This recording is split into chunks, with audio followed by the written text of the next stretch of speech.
Hello, I'm Dan Costa, he is Max Eddy, and this is PCMag Live. We've got a great show for you today. We're going to talk about the top tech news, we're going to answer reader questions, and we're going to show you one cool thing that we pulled off the shelf in the lab. Let's start with the biggest news of the day. Not a huge news day. This is a huge news day, I don't know but what a you're very talking important about. story. We also picked the most important stories, and that's that Google has issued guidelines to glass holes.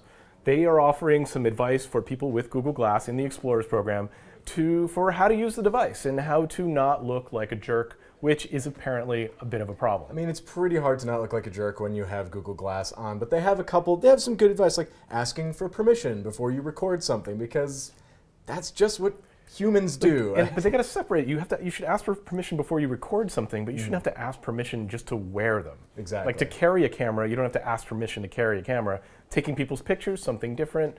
This is part of the wonderful world of wearable computing. And there's some other actually good advice in here, like do lock the screen and use some security to secure your device. People don't even do this with their smartphones. I am glad to see that Google is talking about this. I was a little bit surprised to see don't do high impact sports. And as we all can remember, that's exactly what Sergey Brin did in 2012 when he wore Google Glass and wingsuited onto Google I/O or whatever. That is like the whole point. You want to do cool stuff. But you shouldn't do that, according to Google.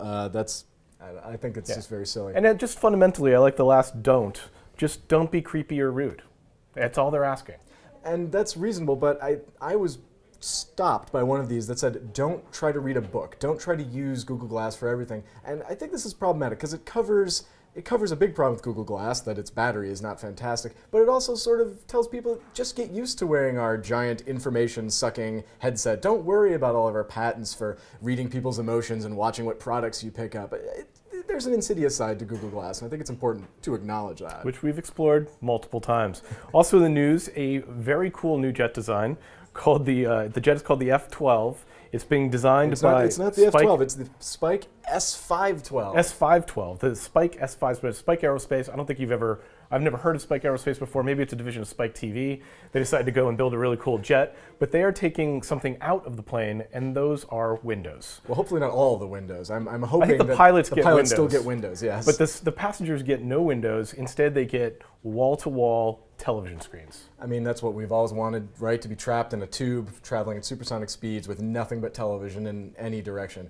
It's a $60 to $80 million aircraft for the ultra-rich. It only seats 12 to 18 passengers. And to me, the big thing here is that it's a supersonic, business jet, which is very problematic because you got to pay for jet fuel and you can't fly it over the U.S. FAA regulations say you can't fly supersonic over the United States. So it's really good if you live on a coast and are flying to some other coast, I guess. But just the freakiness of not having windows inside the plane. There's a reason why. I mean, you're going to lose. You'll be able to save weight by doing this. Definitely. But it's a little drag as well. It's a little creepy just not to have a view outside the aircraft. They're going to have cameras so you can see what's going on outside the aircraft, which during a storm I think would be absolutely horrifying. Well, that's one of the other things you can do is you can actually not show the cameras. They said that you can run other media like family photos. So if you really want to be trapped in my personal hell, just have nothing but baby pictures of your children surrounding them for a 3 to 6 hour flight to another country. So again, possibly not the best idea.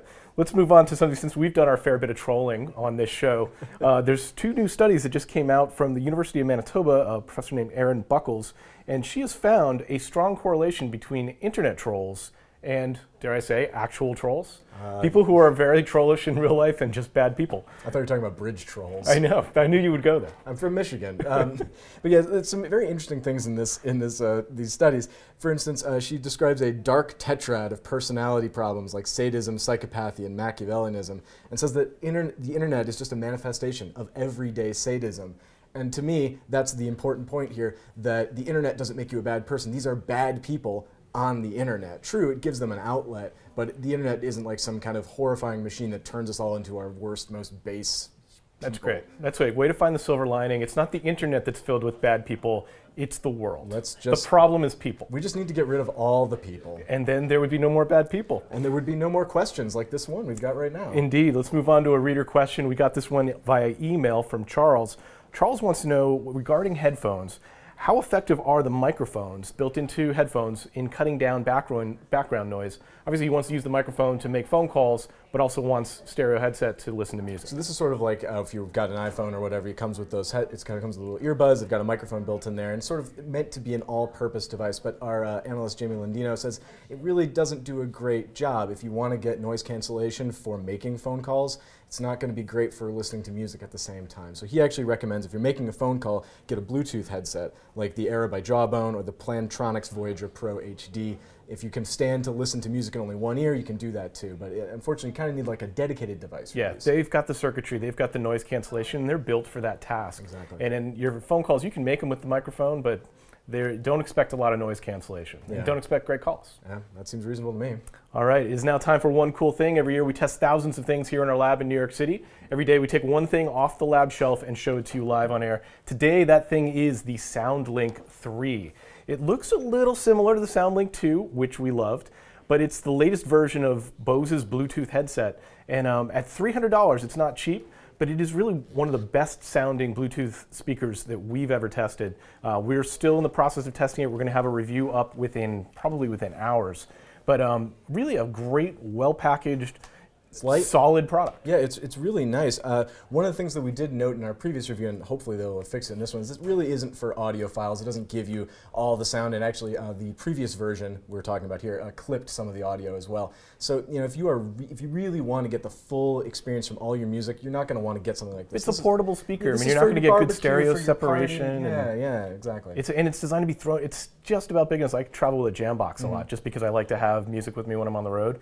This is a little big to go into my bag, but still, I'd call it transportable. Absolutely. A transportable speaker. Very cool. You can check out that full review on PCMag.com. Again, within hours, we will have a rating, and I think it's going to do pretty well. That's been PCMag Live for today. I want to thank you for joining us and remind you to leave us questions in the comment section. Leave us questions on Facebook and on Twitter. We will answer them live on air. We'll be back with a brand new show tomorrow. Thanks for joining us. See you.